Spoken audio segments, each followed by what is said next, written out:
Hi, I'm Wanza Mason for Bad City Beat. February is a time in which we celebrate the achievements of African Americans and others who have contributed to African American history.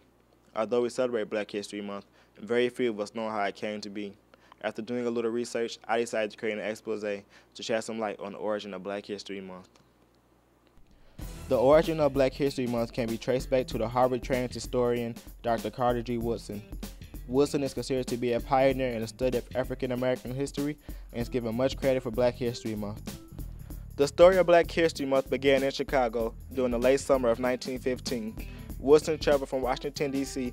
to attend the 50th anniversary of emancipation sponsored by the state of Illinois.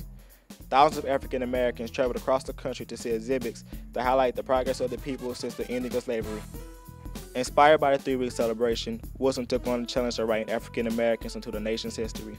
On September 9th, Woodson met with A.L. Jackson and 3 others and formed the Association for the Study of Negro Life and History.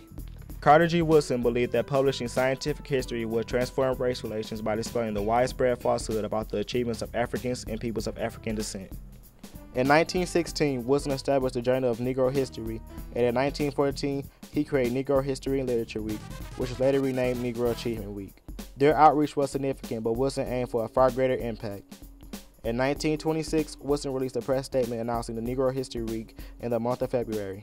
Woodson chose the second week of February to celebrate Negro History Week for reasons of tradition and reform. The second week of February marked the birthdays of 2 men that greatly influenced the African American population, Abraham Lincoln and Frederick Douglass. Negro History Week appeared across the country, in schools, and before the public. Black History Clubs sprang up. Teachers demanded materials to instruct their students, and progressive whites stepped in and endorsed their efforts.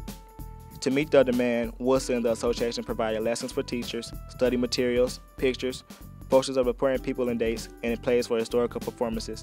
In 1937, Woodson established the Negro Bulletin, which focused on annual themes. In the decades that followed, mayors across the country began issuing proclamations recognizing Negro History Week.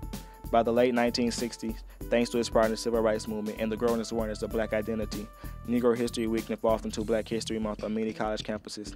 Since 1976, Black History Month has been celebrated across the United States, Canada, and the United Kingdom, thanks to its recognition by President Gerald R. Ford. Dr. Carter G. Woodson helped bring attention to the African American men and women who paved the way for the future. In doing so, we pay tribute to them during Black History Month. For Bad City Beat, I'm Wanza Mason.